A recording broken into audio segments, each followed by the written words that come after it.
एक बहन है जो 10 बजे वो चर्च से वापस आ रही थी। वो अकेले थी। रास्ते में कुछ गुंडे लोग थे जो उसे रास्ते में अकेले मिले और उसको छेड़ना चाहते थे, उसको कुछ भी उसके साथ बुरा करना सोच रहे थे।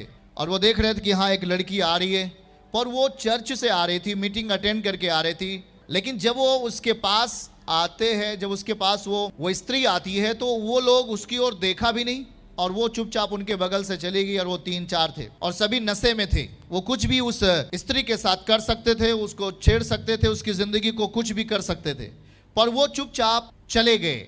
बाद में ये पता चला, जब उससे पूछा गया, जानकारी मिली, और तो ये पता चला कि हाँ उसके पहले एक लड़की आई थी। लेकिन ध्यान से सुनो कि मैंने उस लड़की के दोनों तरफ परमेश्वर के सामर्थी लोगों को देखा कि वो बहुत लंबे लंबे थे और हाथों में तलवार लिए हुए थे। मैं उस तरफ डर के मारे उसकी ओर नहीं देख सका।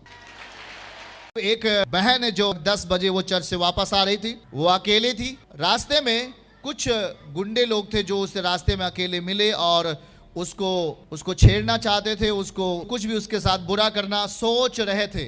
और वो देख रहे थे कि हाँ एक लड़की आ रही है, पर वो चर्च से आ रही थी, मीटिंग अटेंड करके आ रही थी। लेकिन जब वो उसके पास आते हैं, जब उसके पास वो स्त्री आती है, तो वो लोग उसकी ओर देखा भी नहीं और वो चुपचाप उनके बगल से चली गई। और वो 3-4 थे और सभी नशे में थे। वो कुछ भी उस स्त्री के साथ कर सकते थे, उसको छेड़ सकते थे, उसकी जिंदगी को कुछ भी कर सकते थे, पर वो चुपचाप चले गए। बाद में ये पता चला, जब उससे पूछा गया, जानकारी मिली, और तो ये पता चला कि हाँ उसके पहले एक लड़की आई थी। लेकिन ध्यान से सुनो कि मैंने उस लड़की के दोनों तरफ परमेश्वर के सामर्थी लोगों को देखा कि वो बहुत लंबे लंबे थे और हाथों में तलवार लिए हुए थे। मैं उस तरफ डर के मारे उसकी ओर नहीं देख सका।